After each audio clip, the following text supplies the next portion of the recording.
আসসালামু আলাইকুম গাইস, কেমন আছেন আপনারা সবাই? আজকে চলে আসছি এটা উম, কি জানি জায়গাটার নাম আমি ভুলে গেলাম। পাটকেল বাজার। তো পাটকেল বাজার এখান থেকে যাব সাবানা পার্কে।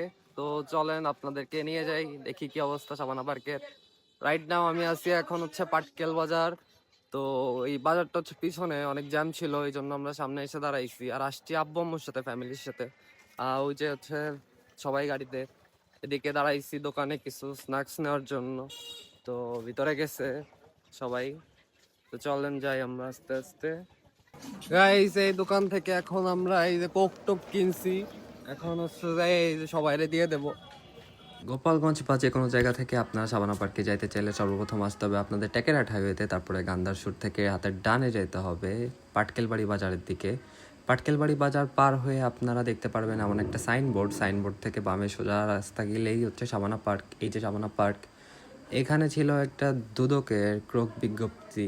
আসছি, এটা লবি। আমি যখন আসছিলাম তখন এরকম ছিল না। তো এই যে লবি। আসলে আমরা ভিতরে যাই, বাইরে থেকে লুকিং। ঠিক আছে, বিভিন্ন নির্দেশনা ছিল এবং এখানে এন্ট্রি ফি এবং যাবতীয় অন্যান্য রাইডের ফি গুলো ছিল, এবং এখানে গাড়ি পার্কিং করার জন্য আপনাদের কাছ থেকে 80 টাকা নিবে। গাইস, আমরা ঢুকতেছি এখন। আমরা এই যে এরকম প্রবেশ পথটা এরকম। এই যে আমরা ঢুকছি। গাইস, আমি এখন দাঁড়ায় আছি সাবানা পার্কের ভিতরে, one and only restaurant and ক্যাফের সামনে। এটা সাবানা পার্কের ক্যাফে। আর এটা রাস্তা। এই যে এটাই মেইন ফরম্যাটের রাস্তাটা, এখান দিয়ে এসে তারপরে এই যে সাবানা পার্কের রাস্তা। এন্ড এই যে এই পাশে আরো। গাইস, আমরা ইয়ানকে একটা ভি3 কিনে দিচ্ছি, ও সেটা টেস্ট ড্রাইভ দিতে আসছে সাবানা পার্কে। তো টেস্ট ড্রাইভ চলমান। মামা, একটা লাইক দাও। আমার সে হাই। আসলে ও ব্যস্ত আছে গাইস, এই জন্য কিছু বলবে না। আমার ওয়ান অ্যান্ড অনলি ভাগ্নে। তো দোয়া করবেন সবাই ওর জন্য। গাইস, এখানে এই যে আব্বু আম্মু আপু, তারপর একটা চাচ্চু, আমরা এই যে ওনাদের মতো করে ঘুরতেছে, আর আমি আমার মতো করে ঘুরতেছি। আমি একা একাই বেশি ঘুরি। তো এই যে সাবানা পার্কের পাহাড়টা, আগে এটা পাথরের পাহাড় ছিল। এখন এটার কি হয়েছে আমি জানি না। অনেকদিন পরে আসছি, আমি একদম অনেক প্রথমে আসছিলাম সাবানা পার্কে। তো আগের মতো নাই মনে হয়, বা অনেক বেশি ভালো হয়েছে নাহলে খারাপ হয়েছে। আচ্ছা, পাথরটা উইচে, আর এটা মাটির পাহাড়। আসলে পাথরের পাহাড়টা আরো আগে অনেক বড় ছিল, এখন কেন যেন আমার ছোট ছোট মনে হইতেছে। এরকম ছিল না, আমি যতদূর জানি। আমি অনেক আগে আসছিলাম, বাট চেঞ্জ হয়ে গেছে ভালোই। গাইস, হঠাৎ মনে পড়ে গেল 3-4 বছর আগের কথা, যখন সাবানা পার্ক নতুন নতুন করতেছিল। তখন ভাইরাল যে জিনিসটা ছিল সাবানা পার্কে, সেটা এই ইগলু ঘরটা। ঠিক আছে, তো ইগলু ঘরের সামনে আমি এখন। গাইস, আমার কাছে সাবানা পার্কের একটা জিনিসই ভালো লাগছে। ঠিক আছে, সেটা আমি আপনাদের সাথে শেয়ার করতেছি। সেটা এই যে কৃত্রিম পাহাড়টা যেটা আছে, এটাই ভালো লাগছে। এটা নাকি ওয়াটারফলও হয়, বাট এখন হইতেছে না। আর এদিকে এই যে সুইমিং পুল, সুইমিং পুল, আমি সুইমিং পুলে যাবো না, যেহেতু সবাই পিটি করে সুইমিং পুলে। আমি যাইতাম সুইমিং পুলে। আমি যত কম পারি সুইমিং পুলে নামতে, তত কমই নামি। আসলে আমার এত সুইমিং পুলে ভালো লাগে না নামতে। এখানে আসলে এই অ্যাক্টিভিটিস গুলো করতে পারবেন আপনারা, আসেন দেখি। থিয়েটার হল শুনলাম সবকিছু নাকি বন্ধ। এটা জিএম। জিমের এই অবস্থা। এটা থিয়েটার হল, পুল।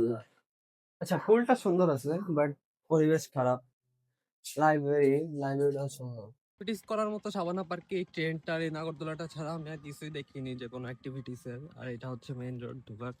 তো আমরা এখন বেরোয় যাই। গাইস, সাবানা পার্কের এখানে অনেক বড় একটা পার্কিং লট, যেখানে একটাও গাড়ি পাবেন না আপনারা, শুধু আমাদের গাড়িটাই আছে এই পার্কিং লটে। মানে এত বোরিং হয়ে গেছে সাবানা পার্ক। পার্কে ঘুরে আমাদের ভালো লাগেনি, বিধায় আমরা এখন উলপুর ব্রিজ পার হয়ে চলে যাচ্ছি উলপুর জমিদার বাড়িটাতে।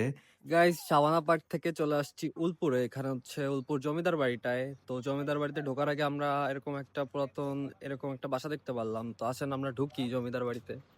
গাইস, আমরা এখন উলপুর জমিদার বাড়ির ভিতরে ঢুকবো। এটার নাম গ্রিন ভিলেজ জমিদার বাড়ি।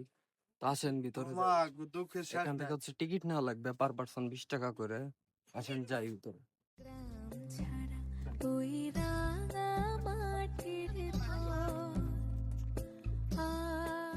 গাছের ফুল ছেঁড়া নিষেধ, ফুল গাছেই সুন্দর।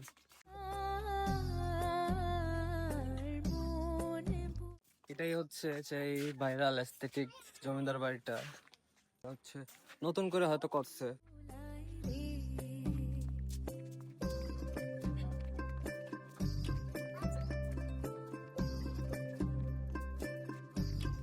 আমি কই ওদিকে দেওয়ালে অনেক কৃষি টিষি কাজে, তারপরে হচ্ছে মানে গ্রাম্য জীবনের অনেক কিছু তুলে ধরছে দেওয়ালগুলোতে ছবি দিয়ে। আর আমার সাথে আছে আমাদের সবার প্রিয় পিচ্চিয়ান, লজ্জা পায় ও ক্যামেরার সামনে। এই ঝর্ণাটা মনে হয় ওপেন থাকে, কিন্তু আজকে ঝর্ণাটা ওপেন নাই, মানুষজনও খুব কম, ফাঁকাই সুন্দর। আর এদিকে মনে হয় একটা গার্ডেন আছে, জমিদার বাড়ির গার্ডেন। আসেন আমরা গার্ডেনে যাই। কেউ গাছে হাত দেবেন না, গাছের প্রতি যত্নবান থাকবেন।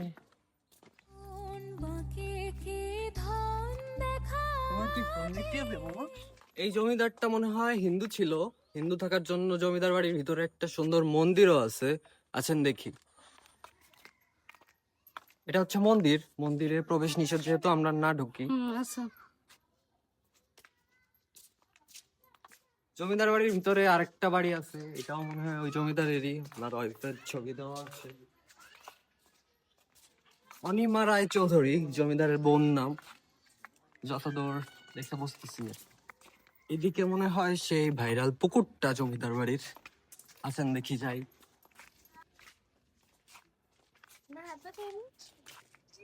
This is the viral place guys. এটাই হচ্ছে আমরা এত ছবি দেখি জমিদার বাড়ির, মানে পুকুর পাড়টার। পুকুর পাড়টাই যে জমিদার বাড়ির পুকুর পাড়টাই আমার কাছে ভালো লাগছে, মানে লেক সিস্টেম, চারপাশ দিয়ে আপনারা যাইতে পারবেন। আর সুন্দরও আছে, আশেপাশে একটু দেখা দাও।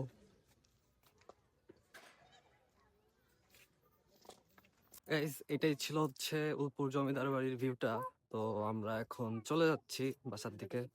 আমরা হচ্ছে অনেক জায়গায় ঘুরছি আজকে, তো ওইগুলো আমি আপনাদেরকে দেখাবো। গাইস আপনাদের সাথে মজার একটা জিনিস শেয়ার করি। আমার একটা জিনিস এখানে ঢোকার আগে আপনারা যেটা দেখতে পারবেন যদি আসেন আপনারা, সেটা হচ্ছে দিদিমণির স্কুল, মানে আসলে দিদিমণির স্কুল। আমরা এরা ঠাকুমার ঝুলি টুলি যদি দেখতাম যারা, তারা জানি, কিন্তু দিদিমার স্কুল আমার একটা স্কুল ছিল। তো এই হচ্ছে অবস্থা। আল্লাহ হাফেজ, সবাই ভালো থাকবেন, সুস্থ থাকবেন, দোয়া করবেন আমার জন্য। আর আপনারা প্লিজ ভাই একটু মানে একটু লাইক কমেন্ট করেন, একটু শেয়ার টেয়ার করেন, একটু সাপোর্ট করেন। মানে লাইক কমেন্ট করলে হয় কি, ভিডিও বানাইতে ইচ্ছা করে আর কি, উৎসাহ পাই। আমাকে একটু আপনারা একটু উৎসাহ দিয়ে দেন, যাতে আমি আর একটু ভালো মতো ভিডিওগুলো বানাইতে পারি। আমার ভিডিওটা সম্পূর্ণ দেখার জন্য অসংখ্য ধন্যবাদ।